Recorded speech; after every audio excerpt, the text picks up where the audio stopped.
What if the people you trust most, your own family, turned into your worst enemies overnight? Imagine a will reading that doesn't just divide assets, but ignites an all-out war. This is the story of the Thorne family, where a secret fortune turns blood ties into battle lines. The air in the grand Thorne estate was already thick with tension, but nothing could prepare them for what came next. When the lawyer read the will of the late patriarch, Elias Thorne, it wasn't about divvying up his known properties. Instead, it revealed the existence of a colossal secret fortune. And Elias, a man who loved games, had left only a cryptic clue to its location. The inheritance wasn't a gift. It was a treasure hunt. And with millions, maybe even billions, on the line, the family's polite facade shattered instantly. Before the ink on the will was even dry, the room divided. Brothers eyed brothers with suspicion. Cousins who grew up together were now rivals, and in-laws saw a golden opportunity. Decades of buried resentment, whispered jealousies, and old grudges bubbled to the surface. It was clear this wasn't just about money. It was about settling old scores. The quiet, overlooked youngest son, Leo, saw his siblings forming quick, fragile alliances. His ambitious older brother, Julian, immediately partnered with their sharp-tongued cousin Clara. They thought Leo was too soft, too idealistic to compete. They were about to be proven very, very wrong. The game had begun, and the Thorne family was about to show its true colors. The hunt for the Thorne fortune descended into chaos almost immediately. The cryptic clue from Elias's will sent everyone scrambling, each believing they held the key to unlocking the riches. The sprawling Thorne mansion became a battlefield of whispers and sabotage. Julian, ever the ruthless businessman, started by planting false leads for his other relatives, sending them on wild goose chases across the country.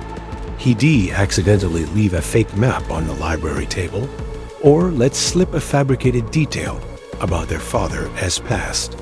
Meanwhile, Clara, his partner in crime, took a more psychological approach.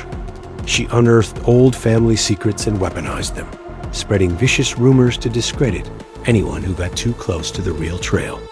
She'd remind one cousin of a failed business venture that Elias had bailed them out of, suggesting they were incompetent. She'd tell another that Elias always considered them a disappointment.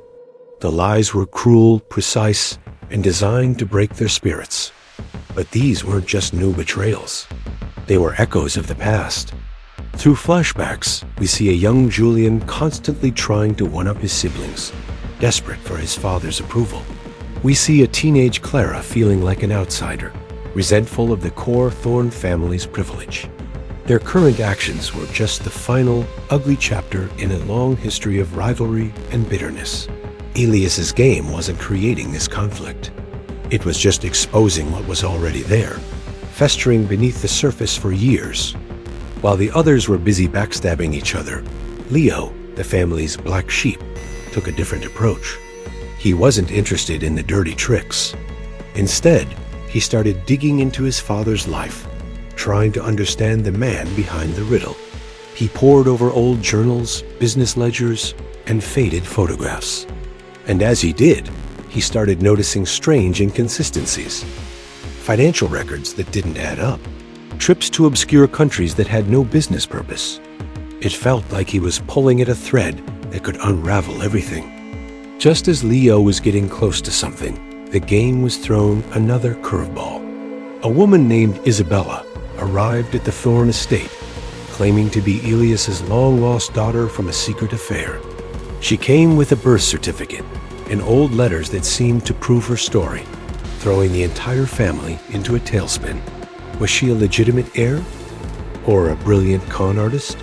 Her arrival splintered the existing alliances. Some saw her as a threat to their share of the fortune, while others tried to win her over, hoping she held a missing piece of the puzzle. The chaos deepened, and the hunt for the money became even more desperate.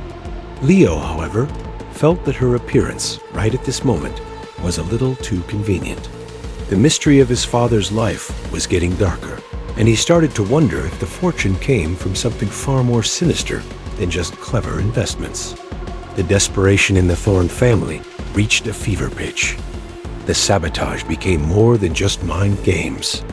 It became dangerous. Julian, in a fit of paranoia, cut the brake lines on his cousin's car, convinced he was about to solve the final clue. Luckily, the cousin discovered it before driving, but the message was clear. The gloves were off, and someone could get seriously hurt. The family was imploding, consumed by a greed so powerful that it erased any sense of morality or kinship. And then came the betrayal that no one saw coming. It wasn't the obvious players like Julian or Clara who made the final move. It was Aunt Carolyn, Elias's quiet, unassuming sister, who had spent the entire game on the sidelines, offering tea and sympathy, appearing to be above the fray. She was the one they all confided in, the one they thought was neutral. But it was all an act. In a shocking confrontation, Leo, using the evidence he'd pieced together, exposed her. Caroline wasn't just another player. She was the puppet master. She had been secretly feeding information to everyone, playing them against each other like chess pieces. She nudged Julian toward his most destructive impulses and whispered insecurities into Clara's ear. Even the mysterious long-lost daughter, Isabella? She was an actress hired by Caroline to sow maximum chaos. Why? It wasn't just about the money. Decades ago, Elias had pushed her out of the family business, dismissing her ideas and talent simply because she was a woman. He had stolen her ambition, her legacy. This entire elaborate game wasn't just her attempt to claim the fortune. It was her revenge. She didn't just want the money. She wanted to burn the family to the ground, to make them destroy each other, just as she felt Elias had destroyed her. The revelation was devastating. The trust between them, already fragile, was now completely obliterated. The family wasn't just broken. It was shattered into a million irreparable pieces. In the aftermath of Caroline's exposure, the family, wounded and exhausted, finally solved the last of Elias's cryptic clues. The clue led them not to a Swiss bank account or a hidden vault, but to a small, dusty safe deposit box. With trembling hands, Leo turned the key. Inside, there was no gold, no bearer bonds, no deeds. There was only a single ornate mirror and a final letter from their father. The letter explained everything. The secret fortune was a lie. There was no hidden wealth. The entire game, the treasure hunt, the clues, it was all a final desperate lesson from beyond the grave. Elias had watched his family's greed and resentment grow over the years. He knew that simply leaving them his money would only tear them further apart. So he created this test.